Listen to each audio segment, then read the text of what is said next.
Everybody, it's Matt Faircloth. Welcome to today's live session. Super excited today because I want to talk to you guys about the documentary that BiggerPockets just released about an apartment building we have in North Carolina. I want to talk to you guys about that, and if I can make the technology work, we're going to watch episode 1. I'm going to watch the clip right here. So I want to give everybody all excited about it, and then we're going to do a little Q&A. Whatever you guys want to talk about. It's really like an Ask About Anything kind of thing.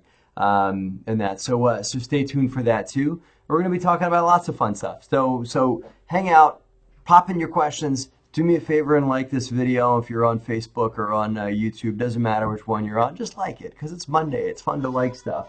And it's fun to turn your cell phone off before you go and do live sessions, right? That's something that I should remember next time. Cool. So I want to get into a few things here. So Fair and Square is a documentary, and it's an 8-part documentary. We just released episode 3 today. It's on BiggerPockets. It's on BiggerPockets' YouTube page, so you guys got to go to YouTube to look it up and look under Fair and Square. And it's on BiggerPockets' YouTube page, which you guys should check out because there's a lot of great stuff on the BiggerPockets YouTube page. If you guys are not already subscribers and likers and followers of the BiggerPockets YouTube page, you guys need to go and join that because as much as there's a phenomenal community on BiggerPockets talking about real estate, the BiggerPockets YouTube community is yet another place. There's lots of cool stuff, including reposted stuff that goes here, like this, right now is going to go on the BiggerPockets YouTube page, as well as some other stuff, including some stuff with yours truly, some stuff with my friend Brandon Turner, and new Docu-Series stuff like Fair and Square. So if you guys caught Fair and Square already, awesome. If you didn't, what are you doing? Go check it out. So let's see if if I can figure out how to screen share this thing. If I can, I'm all in. I'll help it out for you. Thor from Denmark. Of course your name is Thor and you're from Denmark. I love that, Thor. Welcome. Welcome, welcome, welcome. And I've got seller financing. Cool. You want to talk about seller financing? Okay, cool. I'll do that. Hey, Unapologetic. What's up, man? Do I really have to live in an FHA? You guys are already rattling off the questions, and I love it. I'm just going to get into a few questions. Blast Filming Fair and Square. It's great to be a part of. Justin Fraser from he's in the building with me right now, and he just wrote, we had a blast filming Fair and Square. Good. I had a blast filming it too. Do I really, so MS Bo, do I really have to live in an FHA duplex multifamily? Yeah, you do. I mean, unless you want to commit forgery, which you could do as well, or commit fraud, which you could do as well. But you are signing documents that say that you are living there. And so there's nothing that says you can't move out after you move in. So I would say short answer to your question, abide by the rules, yes. But then there's no rule that says how long. The typical rule of thumb is 6 months. So I'd recommend, yeah, living there for 6 months. You get a lot of good education out of it. I did it. You should do it too. So, hi, Melody. How are you? Cool. Hi, CC. Cool. Can you say, yes, I can. Hi, Jenna Hale from the University of Alabama. Here's your high five, Jenna Hale for the University of Alabama. I got a high five for you. It looks like this. I'm going to high five my camera. You high five your camera or phone, what it is you're looking at. We'll high five each other. Okay, ready? 1, 2, 3. All right. Are there any deals out there for new investors in this market, or should we wait? Gigo, it's Gigo, I think I'm saying it right. There's absolutely deals in this market. We're looking at a 30 unit, it's maybe not a new investor deal, but a 30 unit. People are over here talking about duplexes and stuff like that. So I absolutely believe there's definitely a place in today's market for new investors. It's not completely overbought to the point where you can't get in at all. Yes, it's competitive. That just means it's a healthy market. Yes, it's okay that it's healthy and that there are deals being done, and you might not get every deal you look at. It's not going to be like shooting fish in a barrel right now, but there are definitely good deals to be had. So, hi, Quick. This is Wilmot Rose. Can you wholesale and owner financing? Yeah, if an owner gives you owner financing on a deal, you can wholesale that. I mean, as long as the owner, like let's say seller A is willing to sell a property to you and you're a wholesaler and you're going to take that contract with seller A and wholesale it off.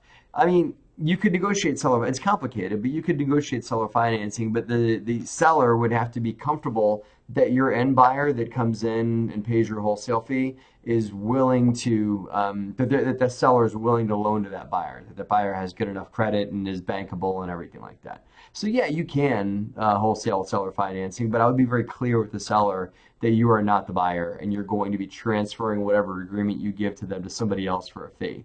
I think that it would put everything above board because if you don't do that, the whole thing could fall apart once they find out that you're trying to make something in the middle.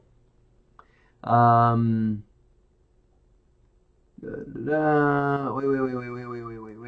I gotta scroll up. Sorry. Um, okay.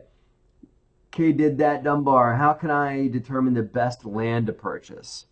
It's all about a market. Land deals are really a land deal is like when you're looking at a land deal, you're really almost looking at the possibility of an apartment building or the possibility of a strip center. So when you look at land, you're really in essence looking to make sure that the market you're looking at can support whatever you want to build. And first of all, you should get clear on what you want to build first. That'll help you find the land. So it's like, okay, I want to build a car wash or I want to build a, self-storage center. Then go out and find the land. Don't just go find the land and then try and think of what would work there because you'll end up spinning your wheels too much. I would get clear on what you want to build, then find the land that would support it. Going back to MS Bo, do I have to change my address and my ID? Absolutely. If you're buying, this is skipping back a few steps. MS Bo is talking about buying a property using an FHA, which is for first-time home buyers. So yes, you have to prove your residency there. You're going to have to file taxes at that address. You're going to have to change your ID, change your driver's license, change all your stuff to match that address as your residency. So yes, short answer. CC, is it a good idea to use family members as your broker real estate?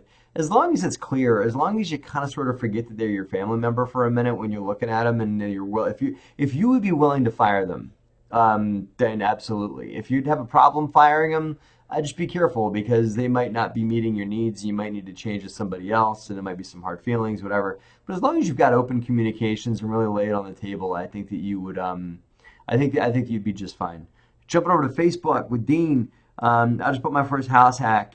Can I call the main house A and the apartment B for mail purposes? Sure. Just meet the actual mailman that's delivering to your property and tell them that you're going to be changing. Sometimes the post office makes you fill out a little card if you want to change the unit designations at a property, but that's pretty easy to do. Just talk to your postal carrier. We've done that. We've bought properties who are designated like 1, 2, 3, and we wanted to make it ABC, and it was pretty easy to do. So it was easy if it's easy for me to do, it's easy for you to do. Believe me. Matthew, where does the information come from? Meaning the numbers and tax stuff on what is owed on the house and no disclosure in estate. I would look under public record. Call the county clerk. Matthew's looking for direct information on a property. Like he wants to know how much money they pay in real estate taxes and wants to know how much maybe what their mortgage is and when they bought it. That's all public record. So I would call the county clerk and find out how you access public records for real estate properties.